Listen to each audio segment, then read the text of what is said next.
been looking all over for you. You said you want to learn a little something about Chandler? Well, let me tell you a little something about Chandler. We're in front of the McCullough Price House, a symbol of the history of Chandler throughout time. It used to hold many artifacts of the history of Chandler. The artifacts in this house have been moved to the Chandler Museum. Lucky for us, we had a chance to sit down with Gene Reynolds, Public History Coordinator for the City of Chandler, to discuss the artifacts. Let's go on location for the interview.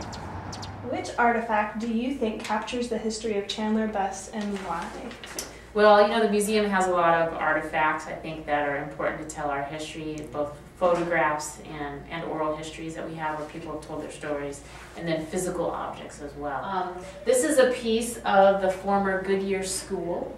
The original town of Goodyear here in the valley was actually here in Chandler in what's now the Ocotillo area. The Goodyear Tire and Rubber Company was up in Ohio, Akron, Ohio, and they were looking for some places so they could go out and buy a lot of land and start growing cotton because they were using cotton at that time to create kind of a cord that would be used as part of their tire production.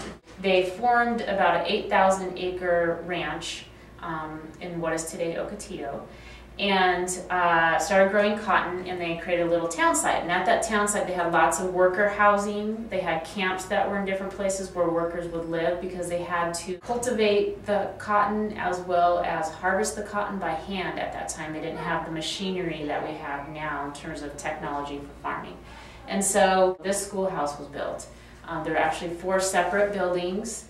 They were built from adobe, which was a very natural material that you'd be using at that time from the desert. And then they included some of this architecture in the windows and over the doors and stuff like that. I think this piece tells us a lot about our farming roots. It tells us how part of Chandler, our Ocotillo area, got developed by the Goodyear Company coming in, and also tells us about our diversity of our community as well. When Chandler started back in 1912, there probably were around 400 people or so that were living here in the city.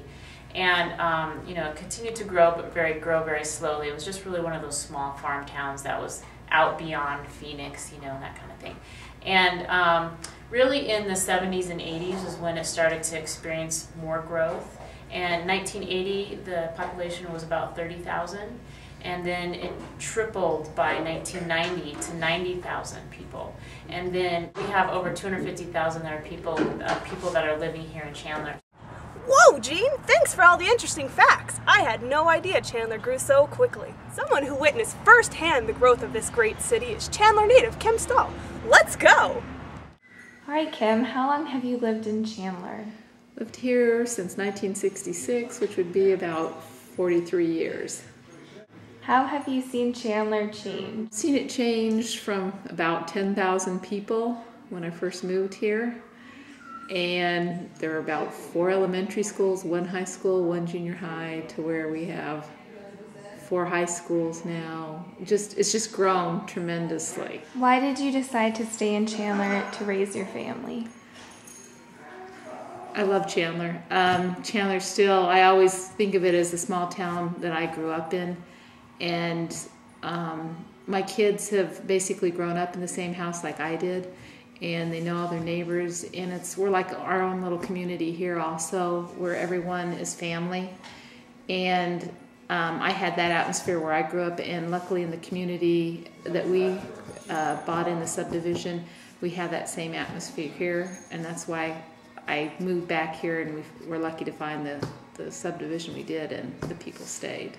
Well, thanks, Kim. That was just dandy. Well, folks, as you can see, Chandler really does have a richer history than we thought. It's so pleasing to hear about Chandler from the people who know it best. So you better cherish Chandler while you can, because one day, we'll be history!